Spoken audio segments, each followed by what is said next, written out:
48 heures plus tard, sur le front ouest. Devant, à 50 km, c'est le Liberia et ses bandes armées, prêtes à venir donner un coup de main aux rebelles pour peu qu'il y ait du pillage dans l'air. L'armée française a déjà été accrochée plusieurs fois dans la région. C'est une compagnie de la Légion, soit 120 hommes, qui tient les deux postes français. À leur tête, le capitaine Hubert Dunant, 29 ans, fils de général. C'est son premier commandement à l'étranger.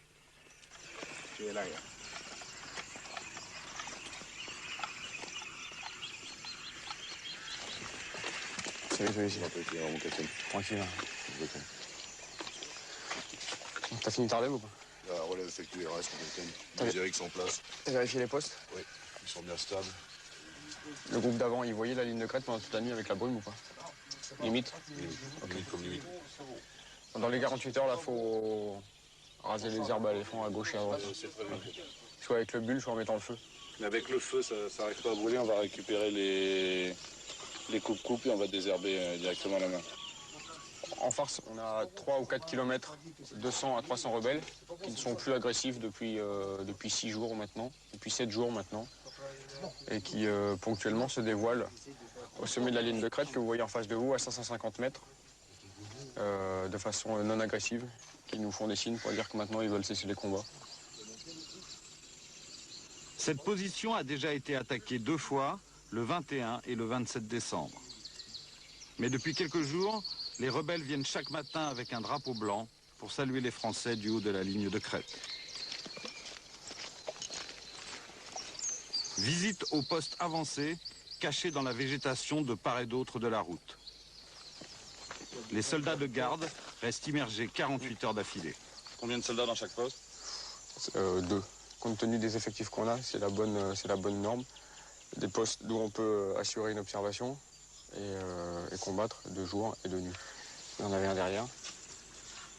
Devant chaque poste camouflé, un légionnaire planqué dans les arbres, armes dressées. 3 nuits de suite, vous avez eu des attaques ici? Des infiltrations, oui. Comment vous expliquez qu'ils viennent se balader la nuit comme ça? Ils viennent tester. Tester le dispositif et de voir si on respecte bien toutes nos consignes. Puisqu'en fait, un incident pourrait leur être profitable. En face de vous, quel type de combattant c'est? J'ai un avis partagé puisque ils réagissent comme des soldats du point de vue militaire. Ils sont organisés, ils se déplacent bien, et ils sont disciplinés. Du point de vue militaire. En revanche, tout ce que nous rapporte la population civile ne me fait pas penser à des soldats, mais plus à des bandits de grand chemin, puisqu'ils mettent les villages et les villes qu'ils prennent à feu et à sang, en faisant fuir les populations, en tirant dans les maisons et en faisant tout ce que des gens non commandés peuvent faire. La seconde partie de la mission du capitaine Dunant, c'est de protéger les populations civiles des exactions menées par les partisans du président. À Douékoué, ville tenue par l'armée régulière, les ratonnades se multiplient. Bouc émissaire, les travailleurs étrangers. Les étrangers, notamment burkinabés, qui sont rejetés par les Ivoiriens. C'est l'application locale de l'ivoirité. Ils sont rejetés par les Ivoiriens. Et donc ça peut se traduire en pleine rue par des passages à tabac ou Voir des exécutions? voire des exécutions. Il y a eu des morts? Il y en a eu, oui, tout à fait. Plusieurs fois, on a arrêté des débuts de lynchage, où le seul fait qu'un groupe s'arrête et débarque, ça suffit à disperser la foule. Bonjour. Il est là le commandant ou quoi? Il est là le commandant? Le commandant, oui, il est là. Allez-y. Quel bâtiment il est? Visite au quartier général de l'armée ivoirienne. Ces soldats détalent régulièrement à chaque offensive rebelle, alors le capitaine Dunant chambre les parachutistes réunis devant l'entrée. Il n'y a plus qu'à repasser devant alors. On est toujours sur le terrain. Ah, d'accord, mais il faut être sur le terrain, pas derrière nous. Hein. Nous, on va partir un jour. Hein. Non, mais même si vous allez... Parce que nous avons reçu des instructions. Ils font état de ce que vous êtes en position avancée. Sinon, je dis, moi, pour ce qui me concerne, si ça ne tenait qu'à moi, vous serez depuis très longtemps loin d'ici. Parce qu'on allait monter sur eux. Quand vous êtes là que... Nous, on monte. On recule pas, nous, on monte. Ça c'est des conneries, ça. Où est le commandant? Avons été pris à partie d'emblée par ennemi. Alerte. Le poste Calvi, où nous nous trouvions il y a moins d'une heure, est attaqué. Débordement à gauche et à droite de mon dispositif. Je demande riposte mortier immédiat. Oui, affirmatif, envoyé là. Déclencher tir 01 sur Calvi. Tir 01 sur liste de crête en face de Calvi. Affirmatif. Les légionnaires ne sont qu'une vingtaine à tenir le poste. En cas d'attaque massive, c'est très peu.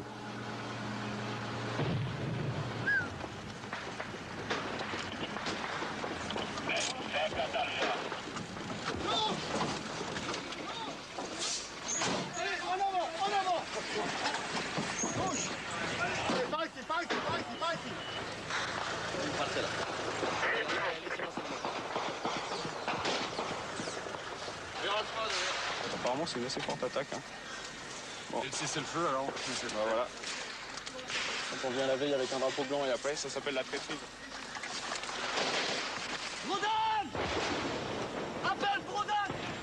Arrivée de la section de l'adjudant-chef Ribeiro. Il faut aller prêter main forte aux soldats encerclés dans la forêt sous le feu ennemi.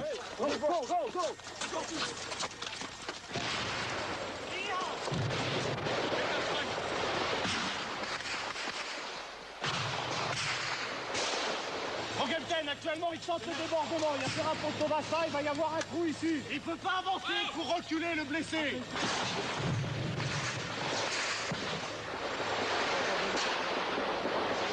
Joël! Déborde par la gauche. Oui, ils étaient dans le bois, je sais pas, on n'a rien vu, ils ont tiré dans les pieds. La vie, hein. Combien ils sont en face? Aucune idée. On voit rien.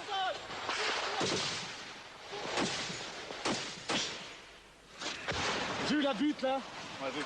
Tu descends, tu vas arriver sur la position de 33. Ok. 3 blessés, un obus mortier tombé sur la situation.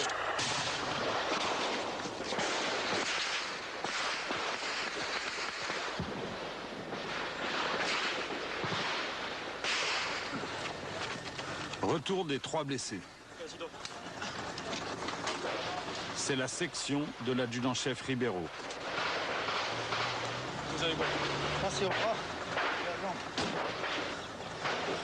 Qu'est-ce qui s'est passé?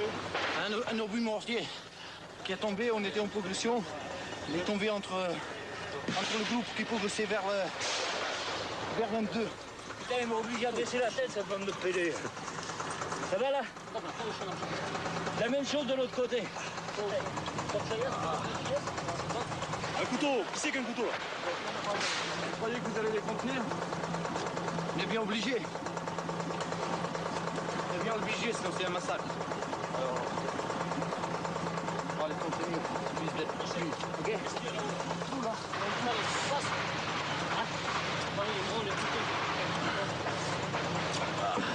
Ok.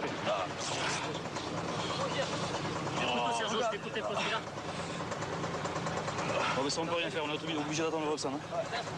Passe-moi les compresses et la bétadine. Comment ça va? Ça va, ça va. Bétadine. Ça me fait chier, ça. C'est pas votre première? Oui, c'est ma première bastose. C'est pas une bastose, c'est un éclat. Ok, tiens ça. Ça vous appuie trop fort.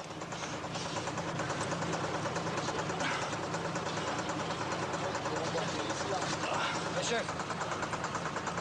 T'as encore touché une médaille, là, ça m'énerve, ça va me couiller, là. Putain, les couilles des médailles, il va falloir payer la médailleuse. C'est celui-là qui me fait ça. Oh putain, chef, merde. Au bout de 40 minutes de combat, Reçu, stop feu pour vous. le silence retombe sur la forêt. Contenu. C'est contenu. Ouais, c'est plus sporadique. On a mis un dispositif plus au sud, face à cette direction, pour prévenir tentative de débordement dans la végétation. On n'est pas maître, donc on est sûr que là-bas, de toute façon, ça arrivera en butoir. Donc là, on se recomplète, on soigne les blessés, on est en mesure de... Les rebelles ont reculé, mon capitaine? Pas tous, vous entendez?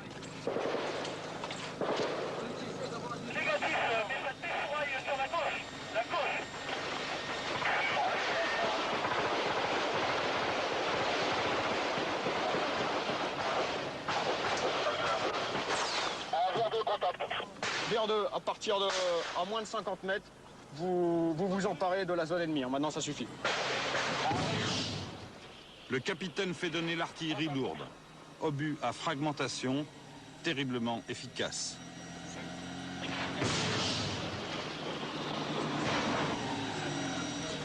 Les rebelles ont pris un nouveau village. Juste derrière, là, ils ont débordé. Ils essaient de vous encercler. Ouais, bah, ils sont cassés le nez devant et ils essayent de passer par le côté, normal. Je fais pareil. Ils vont se casser le nez sur le côté. Allez, montez, on y va.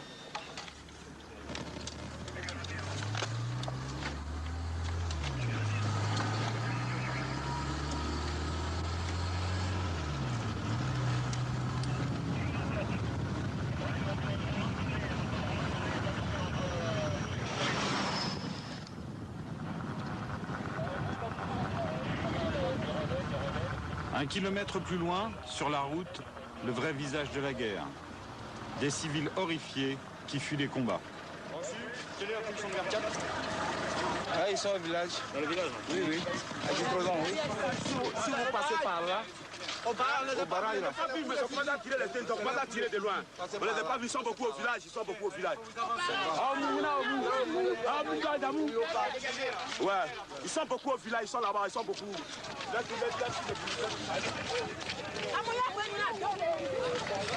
Ah, ça chauffe. C'est monté, ça va aller. C'est monté là-bas. Ça va aller, ça va aller. C'est monté là-bas. C'est bon, il y a rien.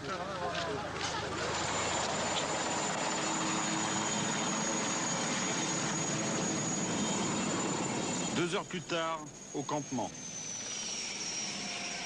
L'attaque rebelle est repoussée.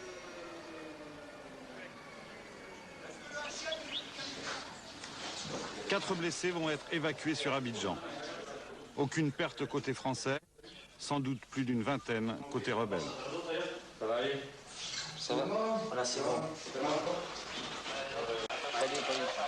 Ça, mais ils prennent pas soin du matos sur cette officiel. Et mon capitaine, c'est quoi alors? On avait plus de 30. C'était les attaques de Kalachnikov.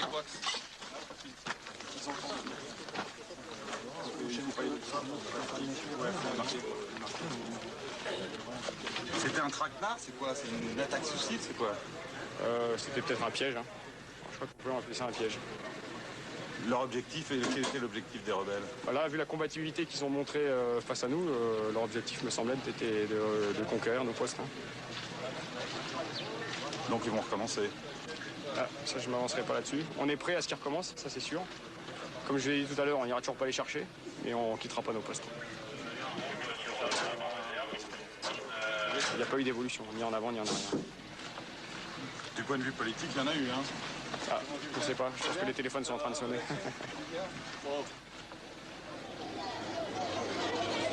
En quittant la ville, nous tombons sur une foule en colère.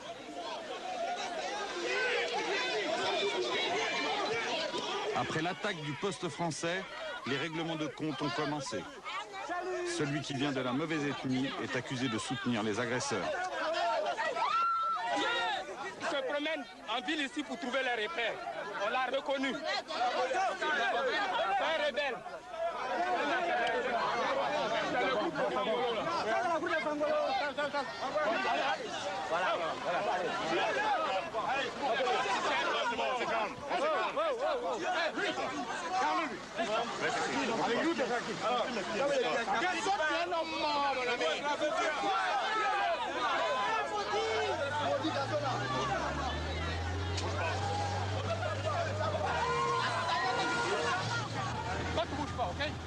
Sauvé par les Français, cet homme a été relâché à une dizaine de kilomètres de la ville.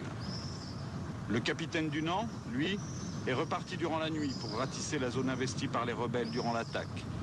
Nouvel accrochage, nouveaux blessés français, dont un grave. Par les temps qui courent, les cessez-le-feu sont volatiles en Côte d'Ivoire.